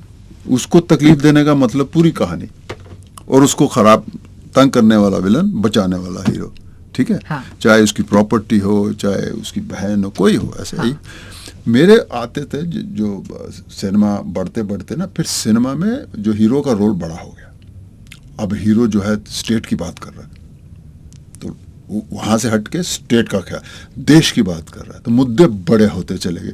तो इन सीनों की जो ताकत थी वो कम होती चली गई। अभी आज देखें, रिसेंटली आपने कोई फिल्म नहीं ऐसी देखी होगी जिसमें इस तरह की चीज़ कोई हो रही है। तो ये वो सिनेमा है जिसके अंदर चेंजेस ओवर द ईयर्स आए हैं फॉर द गुड, क्योंकि ऐसे ही होता है, सिनेमा तो चेंज होता रहेगा हमेशा। आपके बहुत स्ट्रॉन्ग फाइट सीन्स होते थे, और ये भी किस्सा है बहुत ही फेमस के सनी देओल को लग गया था, फिर सनी देओल ने किसी को भिजवाकर आपको ये भी कहा कि इट्स ओके, होता रहता है। सो ये फाइट वालों किस्से में और कोई और किस्सा है जो आप बताएंगे कि लग जाते हैं? ये सच है। राजकुमार संतोषी जी की फिल्म का घातक। वो क्या है, टीनू वर्मा जो है खुद बहुत स्ट्रांग आदमी है, वो फाइट मास्टर हैं जो, तो चाहते थे कि मेरे और सनी के हाथ में ओरिजिनल स्वॉर्ड भारी वाली हो, तो भारी वाली दे देगी हमको। तो उसमें कहीं एक मिस कैलकुलेशन हुआ था मुझसे, क्योंकि हम लोग सिर्फ मार नहीं रहे थे, हम लोग सीढ़ियों से उतर रहे थे। ओके। तो कहीं मेरा जो था जो उस स्लिप हुआ तो उनके या नक्कल्स पे लगा हो, तो मुझे दुख हुआ इस बात का। ये हुआ तो उस शॉट के बाद ही ब्रेक हुआ, क्योंकि लगा भी था और टाइम भी ब्रेक था। तो मैं थोड़ा अपसेट हुआ, मैंने बोला, क्योंकि मैं आज भी किसी को ना लगे मुझसे, क्योंकि ख्याल रखना पड़ता है कभी कभी। ठीक है, अगर मुझे लगता है ताकत से किसी को मारना तो मेरा एक्टिंग नहीं है ना, किसी को ना लगे यही एक्टिंग है। तो उनको अपनी जगह लगा कि शायद मैं ऐसे फील कर रहा हूँ, तो उन्होंने अपना फिलर जो आदमी को भेजा, बोलो मुकेश को कुछ ऐसी बात नहीं, इज ऑल एवरीथिंग ओके। मुझे इसलिए ये बात रजिस्टर हो गई, याद हो गई कि ये बहुत ज़रूरी होता है। कभी गलतियाँ तो हो सकती हैं, मुझे भी कई हीरोओं के लगे हैं, तो मैंने तो कभी उसकी कोई न्यूज़ नहीं बनाई, क्योंकि वो मतलब नहीं है उसका। तो जब उन्होंने आके भेजा तो मुझे बहुत अच्छा लगा इस बात का, क्यों गलती तो किसी से भी हो सकती है। चोटें जितनी भी सिनेमा में लगती हैं वो गलतियों से लगी हैं, ओवर कॉन्फिडेंस होने से लगती हैं। तो उन्होंने जब कहा तो आगे का जो काम है ना वो बहुत आसान हो गया। ये फ़ायदा होता है जब कोई, तो वहाँ से कई बार मैंने जो चीज़ें मैंने सीखी उसको मैंने आगे देने की कोशिश की। जब नए लोग आते हैं तो वो घबराते हैं कि ये वो मेरे को कैसे ऐसे पकड़ना है, वो तो बताते हैं उनको, करो भाई ऐसी कोई बात नहीं, ये है। तो ये इस तरह की चीज़ें रजिस्टर हो जाती हैं। तो ये भी मुझे अच्छा एक भाव था उनका। 90s के दौर में जब आपकी फिल्में रिलीज़ होती थी तो थिएटर्स फुल हो जाते थे, बहुत ज़्यादा भीड़ होती थी। अब थिएटर्स खाली हो रहे हैं, अब ज़्यादा टिकट्स नहीं बिकते, थिएटर्स की थोड़ी सी हालत ख़राब है। आपको लगता है कहीं पे ये बॉलीवुड में कंटेंट की कमी है, ऐसा लगता है आपको? देखो, बात तो सच है और उसके कुछ रीज़न तो समझ में भी आते हैं। पहले तक सिनेमा जो था ना हमारा सबसे टॉप, सबसे बेस्ट एंटरटेनमेंट का सोर्स था, ठीक है। कोरोना आया बुरा टाइम लेके, लेकिन उसके बीच में जो घटा है वो बहुत बड़ा चैलेंज घटा है जो मिला सिनेमा को। क्योंकि कोरोना के अंदर ये जो डिवाइस है जिसे हम फोन कहते हैं, उसके अंदर लोगों ने हर किस्म की चीज़ को एक्सपीरियंस किया। साउथ इंडिया की फिल्मों का, क्योंकि जब बाद में बातें निकली तो पता चला यार मैंने तो सारी हिंदी फिल्में ये देख लिया, फिर मैं साउथ की फिल्में देख रहा हूँ, यार बड़ी मज़ेदार है, वो देख लिया। फिर दुनिया के कोने में फॉरेन की कोई फिल्म आप देख रहे हो, कोरिया की फिल्म वो भी देखना शुरू कर दिया। तो उसमें एक प्लेटफॉर्म इमर्ज हुआ जिसका नाम बना OTT, और वो बहुत स्ट्रांग है। मुझे, मेरी फीलिंग कहती है, मुझे उस दिन लगा कि ये बहुत ज़बरदस्त कुछ हो रहा है। वो तब लगा जब OTT सिनेमा देखने वाले जो हमारे इंडियंस लोग हैं उन्होंने एक बार नहीं कहा इसमें गाने नहीं है। इसका मतलब उनको गानों के बगैर वो चीज़ ठीक लग रही है। ये मेरे लिए बहुत कंसर्न की बात थी, क्योंकि हम विजुलाइज ही नहीं कर सकते हमारा सिनेमा विदाउट सॉन्ग्स, हम उसी सुन के बड़े हुए। तब मुझे लगा कि दिस एज जो एरिया है जिसे OTT है, ये बहुत बड़ा कॉम्पिटिटिवनेस आने वाली है सिनेमा में। क्योंकि अगर इसमें गाने मिस नहीं कर रहे आमद, क्योंकि अब वो देख के लोगों की सोच बदल चुकी थी। अब जो उन्होंने कोरिया की सीरीज देखी उसमें गाने थोड़ी थे, या दूसरी कुछ देखा है इन्होंने। हाँ। वो मेरे लिए मुझे लगा कि यार ये बहुत बड़ा चैलेंज हो जाएगा, नया प्लेटफॉर्म है। लेकिन प्लेटफॉर्म किसी को तकलीफ तो दे नहीं रहा था, उसमें एक्टर आएंगे, वो भी काम करेंगे, मैं भी कर सकता हूँ, आप भी कर सकते हो, कुछ और नए लोग, तो वो that was a good sign. But इससे लगा कि सिनेमा को चांस मिल सकता है, चैलेंज मिल सकता है। और सेम टाइम पे सिनेमा नहीं कर पाया, इस बात पे नहीं ध्यान दे पाया कि हमें कंटेंट क्या चाहिए। हम लोग अपनी सिनेमा को बड़ा करने में ही लग गए, और हमारा कंपटीशन किससे है? हॉलीवुड से। लेकिन हमारी हर सिटी के 60-70 किलोमीटर बाहर चले जाओ तो एक अलग दुनिया शुरू हो जाती है, हम उसे भूल गए।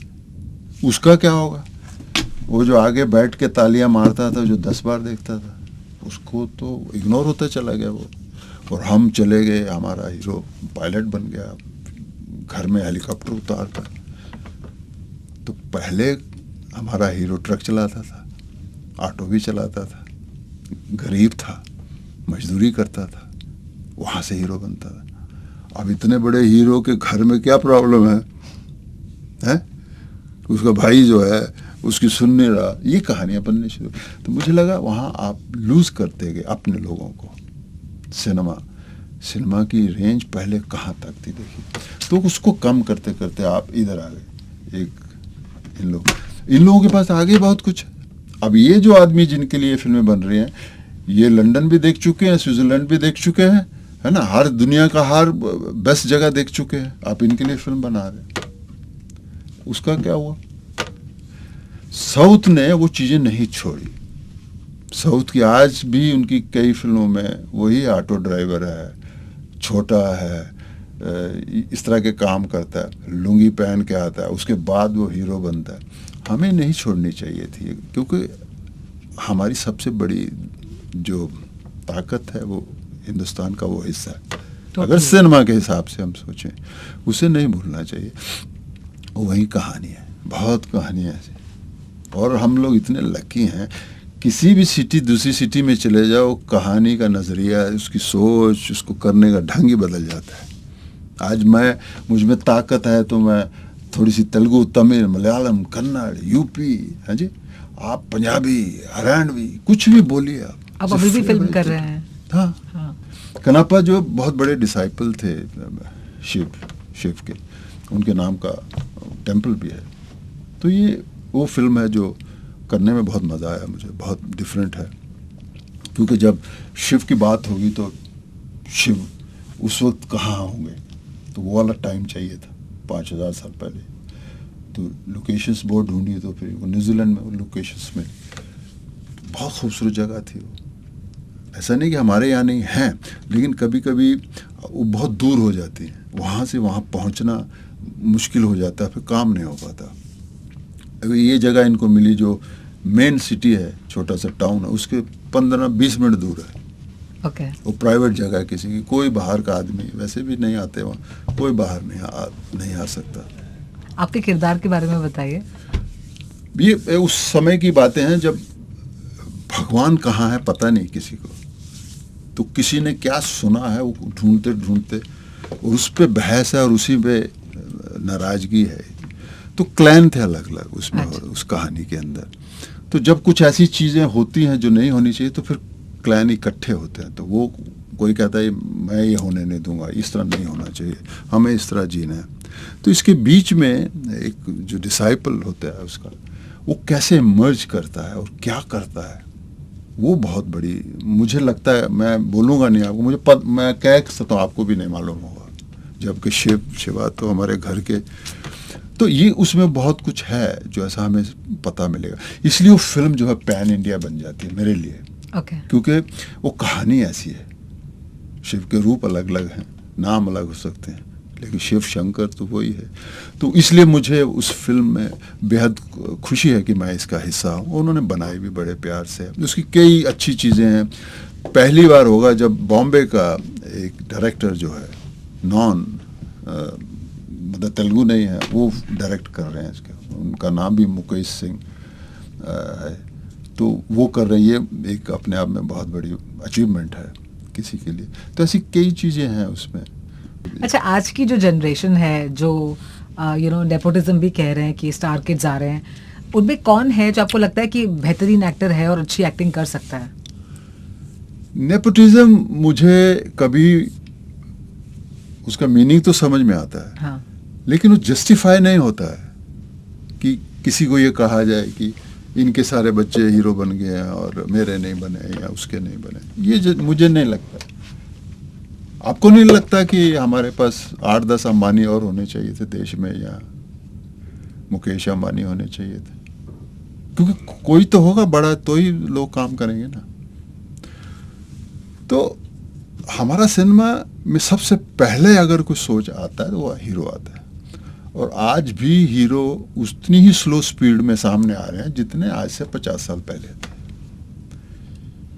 तो हीरो तो होने चाहिए, और कई बार आपको पकी पकाई चीजें मिलेंगी तो आप क्यों नहीं एक्सेप्ट करोगे उसे? पर आपको लगता है कि एक्टिंग बहुत ही अमेजिंग है उनकी, और आपको लगता है कि किसी की एक्टिंग है जो हीरो बन सकता है या विलेन बन सकता है? देखिए, ये जज करना नहीं ठीक है, क्योंकि कैमरे से पहले तक का सब असर हो सकता है, पापा का असर हो सकता है, फैमिली का नाम आज जुड़ सकता है। Okay. जैसे ही आप कैमरा के सामने चलेगी, और ऑन योर ओन, ठीक है? फिर जो हो रहा है उसके ऊपर एक एनर्जी लग रही है, उसमें बहुत सारे पैसे लग रहे हैं, यस, घर के लग रहे हैं तो भी खुशी से लग रहे हैं, लेकिन वो कितनी बार खुशी से लगेंगे अगर बराबर नहीं है मामला? तो वो पूरा हक है माँ बाप को अपने बच्चे को अच्छी जगह पे लाने के लिए, पूरा हक है उनका। अगर किसी स्टार का बच्चा आ रहा है और उसमें से अच्छा निकलता है, लाइक ऋषि कपूर सन, रणबीर कपूर, तो एक चीज आपको मिली ना, क्योंकि रणबीर नहीं थे तो हमें उस वक्त भी 10 हीरो और चाहिए थे, आज भी कम से कम 12 हीरो चाहिए आपको। तो आने तो चाहिए ना, अगर कहीं से शॉर्टकट नहीं कहूँगा, लेकिन अगर किसी घर से इजीली मिल गए हैं तो उसमें गलती क्या है किसी की? वही करेगा ना। आपके फैक्ट्री है आपके पापा की, एक जिंदगी चाहिए एक बिजनेस बनाने के लिए, उन्होंने 30, 40, 50 साल फैक्ट्री लगाई, तो उनके मन में पहला होगा ना, मेरा बेटा बैठेगा। हाँ, अब बेटा एक्टर बनना चाहता है तो उसको जिंदगी तो देनी पड़ेगी ना, अपनी झोंकनी पड़ेगी ना बनने के लिए, कि 2 दिन में लाइफ नहीं बनती है, मेहनत करनी पड़ती है। तो उसका फायदा बच्चों को अगर न मिले तो कैसे जस्टिफाई कर सकते हो? नहीं जी नहीं, एक्टर नहीं बन सकता इसका बेटा, इसको तो फैक्ट्री लगानी चाहिए। नहीं भाई, उनका हक है। अब ऐसा भी तो नहीं है, हमारे पास ऐसे एग्जाम्पल भी हैं कि कितने सारे फिल्मी बड़े लोग हैं जिनके बच्चे कामयाब नहीं हुए या फिल्मों में नहीं आए, इज इक्वल टू सेम। तो आपके हिसाब से अभी की जनरेशन में वो कौन सा एक्टर है जिसकी एक्टिंग पसंद है आपको, वो विलन का रोल कर सकता है? आपके हिसाब से वो कौन है? नहीं, इस वक्त तो हमारे पास बहुत अच्छे ऋषि कपूर जी का बेटा जो है, Ranbir Singh, Ranbir Kapoor, both are wonderful actors, है ना। और भी कई एक्टर बहुत अच्छे आए हैं, एक्टरों की कमी नहीं है। तो ये तो उसी स्पीड से आती रहेगी, पता चल जाता है। अपनी किस्मत भी तो लेके आते हो, अब किस्मत अपने खेल खेलती है, ठीक है ना।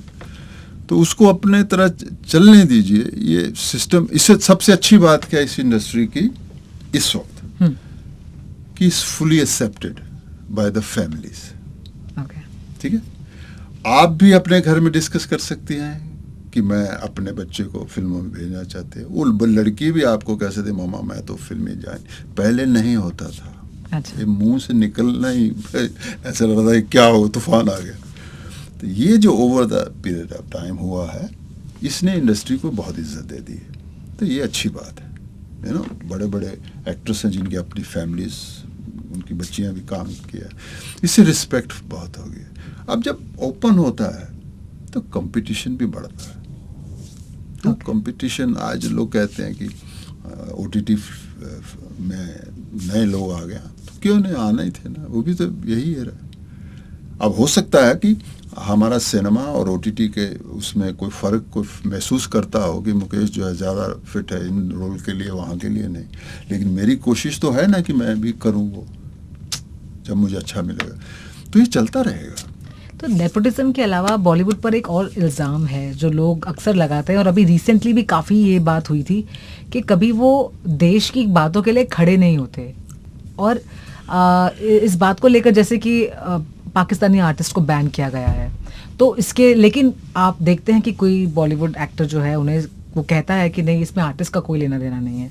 तो लोगों को ये लगता है ना, वो बातें करते हैं बॉलीवुड के, देश के बारे में, पॉलिटिक्स के बारे में कोई स्टैंड नहीं लेते हैं। ये वो क्यों नहीं खड़े होते? आपको क्या लगता है इसके बारे में? देखो, कुछ चीज़ें तो मैं उन्हीं पे छोड़ता हूँ, उनके विवेक पे छोड़ता हूँ कि वो क्या फील करते हैं किसी को। लेकिन उसके ऊपर एक सिचुएशन आती है, उस वक्त आपको देश के साथ होना चाहिए। तो अगर देखने जाओ तो उनके भी एक एक्टर है जिसने मेरे ख्याल सबसे ज़्यादा पंजाबी फिल्में हमारी की होंगी, लेकिन वहाँ उसने बोला है कि मेरी वजह से सब काम हो रहा है। अब ये कौन सा तरीका है भाई? आपको काम तो फिल्में, तुम्हारी फिल्में तो नहीं बनी ना यहीं से गई। तो ये भी अपनी अपनी सोच है। लेकिन जो आपने कहा है ये मैंने भी सुना है, काफ़ी जगहों से सुना है कि ऐसा नहीं हुआ। लेकिन इसकी एक अगर 3 लेयर है इसकी, तो मैं लास्ट लेयर में मानता हूँ इस बात को कि देश आना चाहिए। अब कई जगह क्या होता है, जब सरकार की सक्सेस आपको मिलती है कि हमारी टीम पाकिस्तान नहीं जाएगी, बात खत्म नहीं जाएगी, वो भी एक्सेप्ट कर लेते हैं। लेकिन कई अभी भी ऐसी जगह हैं जहां हम हैं, मैं क्या फील करता हूं, ये इम्पोर्टेंट इसलिए हो जाता है कि हमारी बातें लोग पसंद करते हैं या उनके दिल को छूती हैं या हम कुछ लोगों को इनकरेज करते हैं, इसलिए ज़रूरी हो जाती है। और आज का जो तरीका है बात को आगे ले जाने का, वो इतना बड़ा है कि आपको बोलना चाहिए, कहना चाहिए। कहते हैं कि वो अपना सोशल मीडिया फॉलोअर्स खो ना दें, इसलिए वो इन सब बातों के बारे में बात करना पसंद नहीं करते। मुझे नहीं मालूम, इस बात को मैं कुछ डिप्लोमेटिकली नहीं करूँगा। मुझे नहीं मालूम और क्या चाहिए जिंदगी में, क्या चाहिए। कहीं किसी स्टेज पे तो इतना कुछ है, और क्या चाहिए आपको? तो इज्जत, देश चाहिए, प्रायोरिटी पे होना चाहिए। क्या खराबी है उसमें? ओके, सो पर उसमें भी कोई जरूरी नहीं है कि आपने गोलियां ही चलानी है, आपके शब्द भी बहुत काम कर सकते हैं। आप सेलिब्रिटी हैं, आपकी बातें, आपका कहना बहुत इन्फ्लुएंस करता है किसी को। और नहीं, अच्छा लगता है, यस 100%।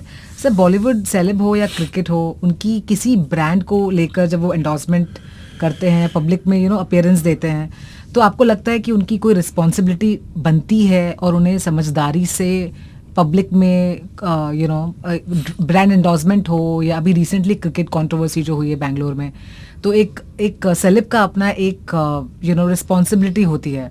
आपको क्या लगता है इसके बारे में? पहले बात कि जब एक प्रोडक्ट आता है, उसकी सबसे ज्यादा जिम्मेदारी प्रोडक्ट की ये होती है। जैसे आप यहाँ बिल्डिंग में घर लेते हो, तो सबसे ज्यादा जिम्मेदारी है जिसने आपको घर बेचना है, उसके पास सारी जितनी भी परमिशंस हैं वो सारी होनी चाहिए, नहीं ना? तो आपको ये पता है कि ये बिल्डिंग यहाँ बन रही है, तो आप उस दिल खोल के चले जाते हो, ले लेते हो, वहाँ फिर गलतियाँ निकलती हैं। तो ब्रांड भी ऐसे हैं कि ब्रांड वालों को भी इस चीज़ की पता होना चाहिए कि हमको गलत काम नहीं कर रहे, तो उसके लिए आप हायर करते हो इसको। तो उसके ऊपर फिर यही होता है, कई एक्टरों ने उस चीज़ों का ध्यान भी रखा है कि इसमें कोई ऐसी गलत चीज़ तो नहीं है। तो कई बार ओपन हुआ तो उससे भी है। जैसे मैंने तय कर लिया था कि मेरे को कभी ये पान जो खाते हैं प्राग, ये वो मेरे को आया मुझे, लेकिन मैंने नहीं की क्योंकि मेरा फेवरेट नहीं है वो। तो मैं क्यों बोलूँ भाई इसको कितना भी वो ऑफर करें आपको, आप हाँ, मना कर कितनों की बात नहीं थी, उस पर जाने नहीं कितना, नहीं सर मेरे बस का नहीं है। अब मैं ड्रिंक करता हूँ, ड्रिंक ठीक है, एक्सेप्टेड है सब जगह, लेकिन उसको कैसे प्रेजेंट करना है इसके लिए गवर्नमेंट ने रास्ता बताया आपको, आप उसको फॉलो कर लीजिए। पर ड्रिंक तो सोशली एक्सेप्टेड है, दुकानों में मिल रही है, लेकिन कुछ चीज़ों जो नहीं है आप करना चाहते, ये आपके ऊपर है। तो मुझे लगता है कोहली कैसे आ गया बीच में कि कोहली ने, मुझे नहीं समझ आई। क्योंकि एक्टर भी फंक्शनों में जाते हैं, कई बार होता है और उनको वहां से कहा जाता है चलिए, अब पीछे नहीं क्या होता है नहीं पता चलता। अब कोहली ने मैच जीता, वो टीम ने जीता, अब उसमें आप कोहली को इज्जत दीजिए, किसको दीजिए, ये उनके माहौल की बात है। अब नेक्स्ट डे कुछ होता है तो उसमें मुझे नहीं समझ आया कि कोहली ने ये किया, ये नहीं समझ आया मुझे। क्योंकि हमने वो चीज़ भी देखी थी जब वर्ल्ड कप जीत के आए थे बॉम्बे में, बसों में लोग गए थे, पूरी उसका वो था, एक रोड बंद कर दी गई थी, एक रोड में गए थे लोग, खुशी से किया गया, होना तो यही चाहिए था। अब उसमें वो काम उसका नहीं है ना, वो तो अपने उसमें है कि यहाँ बैठेंगे, कल यहाँ बैठेंगे, सब आएंगे, सबको बुलाएंगे, उसने भी नहीं बुलाया, उसने तो नहीं कहा आइए वहाँ मिलते हैं, उसको कहने वाले कोई और लोग थे।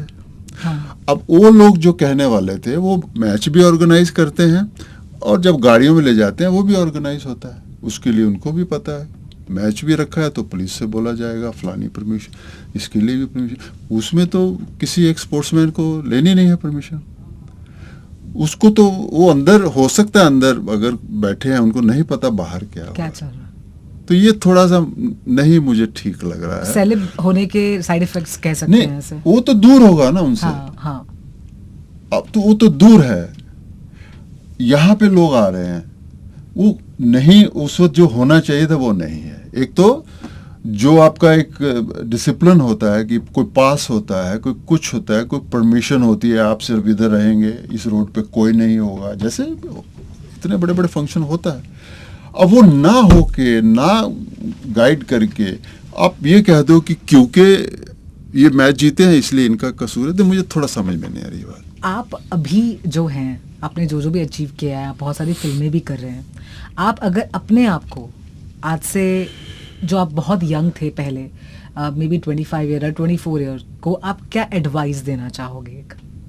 आप अगर अगर आप अपने आप को कुछ कह पाते उस एज का। देखिए, बहुत सारी जिंदगी, आप जिंदगी को अगर इज्जत करते जाएं, उसकी जो काम आप कर रहे हैं उसकी रिस्पेक्ट रखें, तो आपको खुद ही चेंजेस समझ में आने शुरू हो जाते हैं। सिनेमा चेंज हुआ है, जब हम आए थे तो हमें एक एक्टिंग करने का नहीं पता, जो करते थे उसमें हमें ये लगता था कि डायरेक्टर ने कह दिया ओके, मेरे लिए वही आवाज़ है, मुझे ऐसा लगा नेशनल स्कूल ऑफ ड्रामा के किसी बड़े आदमी ने कह दिया ओके, क्योंकि he is the boss. He says okay, he says one more, two more, he says we'll have one more, ठीक। तो ये ट्रस्ट पे मैं चलता रहा और आस्ता आस्ता उससे सीखते भी रहे हम लोग।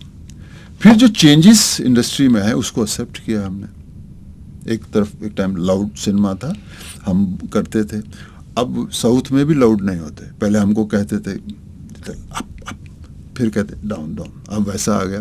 वहाँ के हीरो चेंज हो गए हैं, उनका कहने का तरीका बदल गया, नॉर्मल होता चला जा रहा है। हम भी चेंजेस हम में भी आ गए हैं। OTT प्लेटफॉर्म है जिसका रूप ही अलग है, ठीक है ना। वो आपसे कोई ऐसा जेस्चर नहीं चाहते जिसमें लगे पुरानी, वो चाहते हैं कि अगर मैं ऐसा दिखता हूँ तो मैं ऐसे ही बिहेव करूँ जैसा मैं हूँ, ना कि उसे सिनेमेटिकली थोड़ा बड़ा, क्यों सिनेमा हम करते थे वैसा। तो मुझे तो एज एन एक्टर ये सब चीज़ें चैलेंज में मैं लेता हूँ। वहाँ जब करते हैं, जो अभी मैंने OTT फिल्म की, वहाँ बहुत कुछ मुझे सीखने को मिला। अलग तरह का माहौल, अलग तरह की सोच है एज एन एक्टर मैं जो कर रहा हूँ। तो मुझे इसमें कुछ वो नहीं लगता कि इसमें कुछ अलग से मैं कुछ ढूंढूं। यंग लोगों को कहूँगा कि सीरियस रहो अपने काम के लिए। ईमानदारी जो है ना, सबसे इम्पोर्टेंट, वो बहुत ज़रूरी है। अगर आपकी ईमानदारी नहीं है तो फिर मुझे आप उतनी परसेंटेज कम करते जाइए, you don't belong to that place. ईमानदारी करो और इज्जत करो, ये तुम्हारी ज़िंदगी वापस नहीं आनी है। इसमें 2-3 गलतियां कर जाओगे तो 2-3 गलतियों का मतलब है 15-20 ईयर्स गॉन। उसके बाद क्या है आपके पास भैया? इसलिए गलतियां नहीं करनी, जो करना है दिल से करो, तुम्हें वहाँ खुद ही मौके मिलेंगे। तुम्हारा एक्सपीरियंस, तुम्हारी सीरियसनेस तुम्हें खुद ही रास्ते बताएगी, यार मैं ऐसा करता हूँ, I can be better DJ, I don't want to do acting, do that. लेकिन उससे पहले मत करो, एक टांग इधर एक इधर नहीं, खुद मौका मिलता है। क्योंकि हर डिपार्टमेंट के बहुत सारी ब्रांचेस होती है, यू नेम इट। आपको रियल स्टेट का काम करते हो, रियल स्टेट कहाँ से शुरू होती है और कहाँ जाती है, तो हर चीज़ बहुत बड़ी है नीचे से। तो आपको, लेकिन आप सीरियस हो गए तो रास्ते वहीं खुलेंगे। आप कई लोगों ने बहुत प्रूफ करके भी दिखाया। अब कितने बच्चे, हमारी लड़कियां जो भी सिनेमा में हैं, प्रोडक्शन का काम करती हैं, इंजीनियरिंग किया हुआ है। एक तरफ हैरान हूँ, एक तरफ मैं बहुत खुश हूँ, क्योंकि इनके आने की वजह से सारा माहौल चेंज है, इनकी सोच है उसमें। दे कैन आर्ग्यू नहीं सर, ये तो ये एडवांटेज है टू सिनेमा। तो ऐसा होता रहेगा, मुझे लगता है आपको जगह मिलती रहेगी जहाँ आप ग्रो कर सकते हो। सर एक क्विक रैपिड फायर करते हैं आपके साथ। वन एक्टर आप चाहते हो कि वो विलन का रोल प्ले करे? सबने तो किया है, अपने अपने बड़ों ने भी कर लिया। अब अमित जी बेचारे को सोचे नहीं, लेकिन अमित जी ने भी जब डबल रोल किया था, एक रोल बादशाह का वैसे ही था कि उसमें आते थे, एक रूप वो वाला था उनका। तो कई लोगों ने किए हैं, तो मुझे नहीं लगता मैं सोचूं कि कोई हीरो इसको विलन करे। संजय दत्त साहब ने भी किए हैं, सबने अभी की जनरेशन जो है, अभी की जनरेशन में देखिए, अब वो पहले जैसा विलन वाला चैलेंज रहा नहीं है। क्या होता है, एक पर वो इम्पैक्ट भी आपको एक मैं क्रिएट बताऊं नहीं कर आपको, सकता। एक ये जो पॉजिटिव होते हैं ना, जो हीरो होते हैं, ये जब विलन करते हैं ना, इनके साथ एक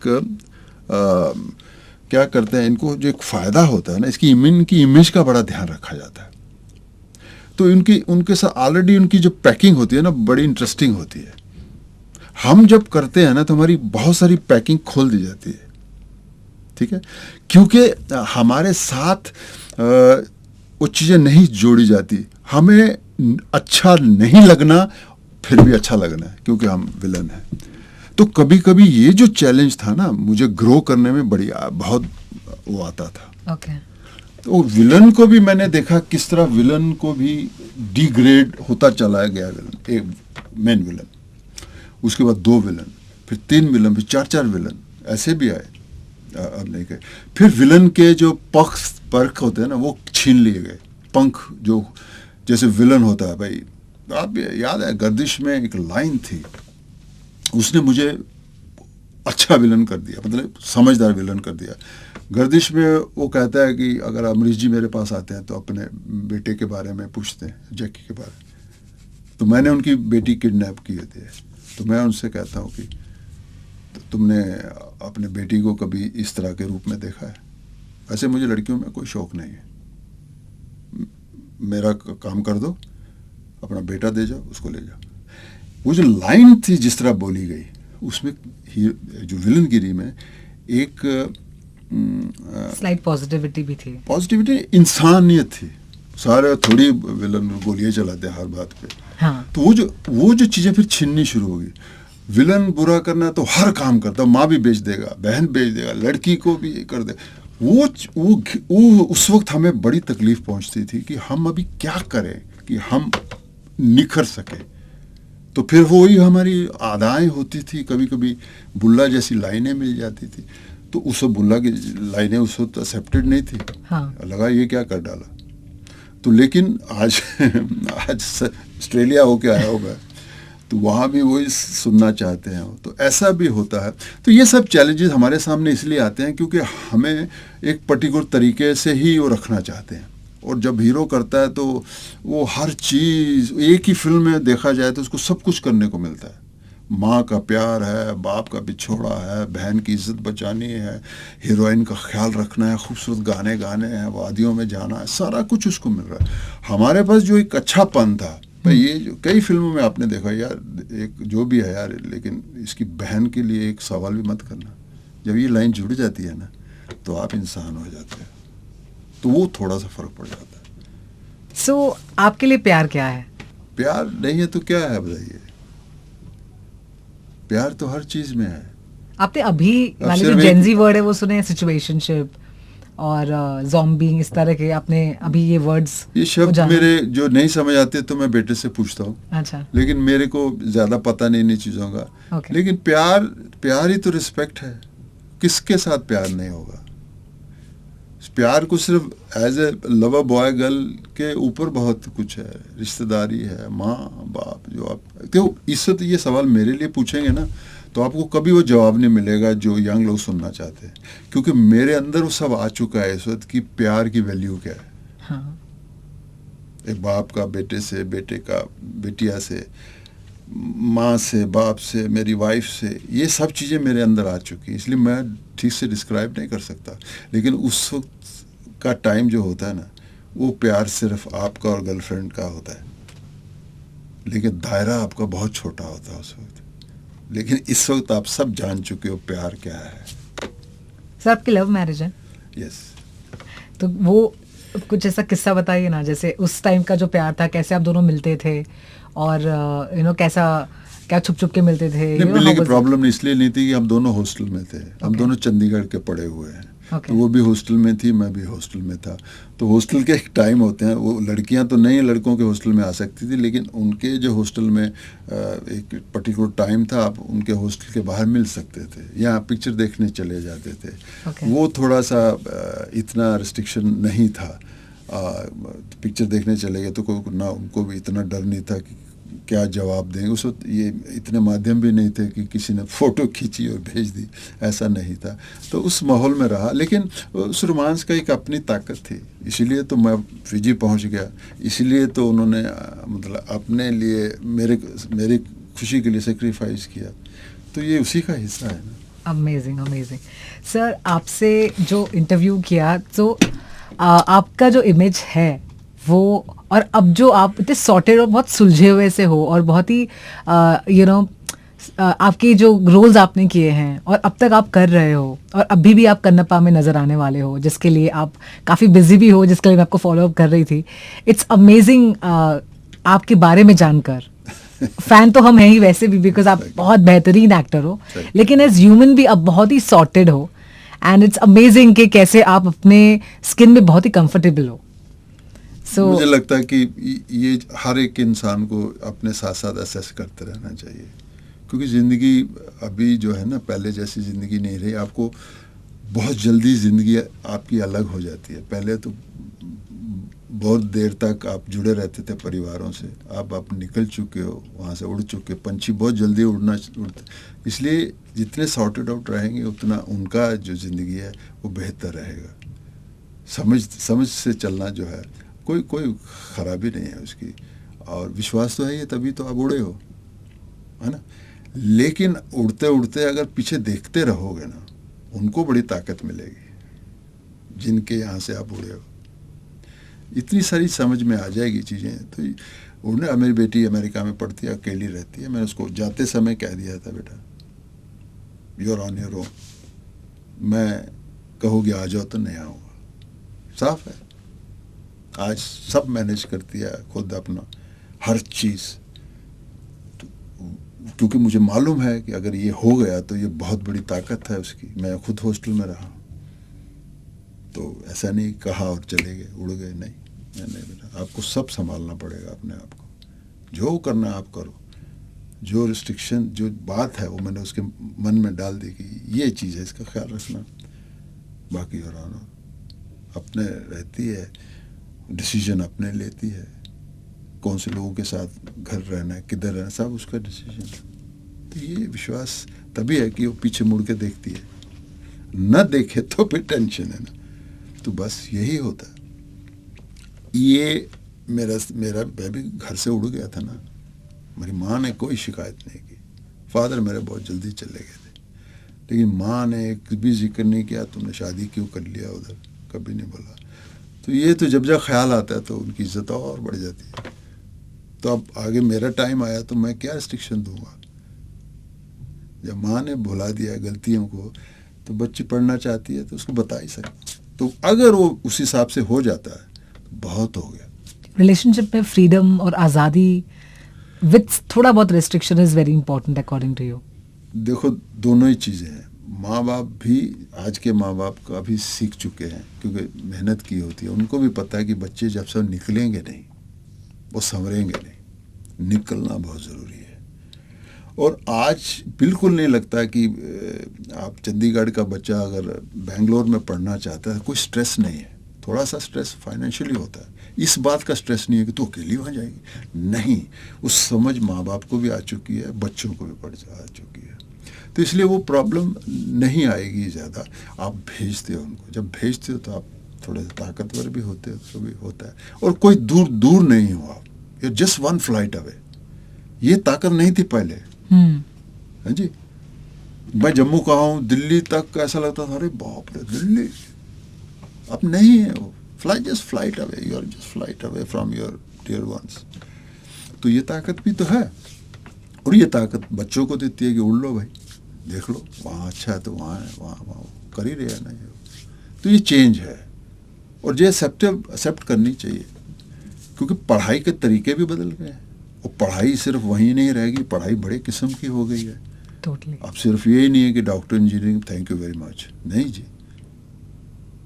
आपको देख लो, है ना, एक दुनिया बनाई ना आपने। ये तो आज से 25 साल पहले थोड़ी सोचा था। तो ये नए चीज़ें आ गई हैं, तो जो विश्वास बनता है ना, पेरेंट्स का तो विश्वास की खेल है सारा, वो बना रहे तो सब ठीक है। सब ठीक है, totally. Thank you so much sir, हमारे स्टूडियोज में आने के लिए, अपना बहुत ही इम्पोर्टेंट वक्त देने के लिए। आप इतने बिजी है कन्नप्पा के इसमें सारे शूट्स में भी और साथ में प्रमोशंस में भी, तो तब भी आपने थोड़ा बहुत वक्त हमारे लिए निकाला हैदराबाद से आके। Thank you so much sir. मैं कहूँगा दोस्तों से ज़रूर देखिए कन्नप्पा, एक ऐसी फिल्म है जिसे मुझे लगता है कि हम सबको जानना चाहिए, कुछ ना कुछ आपको सीखने को मिलेगा। तो जाइए और ज़रूर देखिए। 27 जून को रिलीज़ हो रही है वो, हिंदी में बहुत शानदार तरीके से हो रही है। Amazing sir, thank you so much. Thank you dear.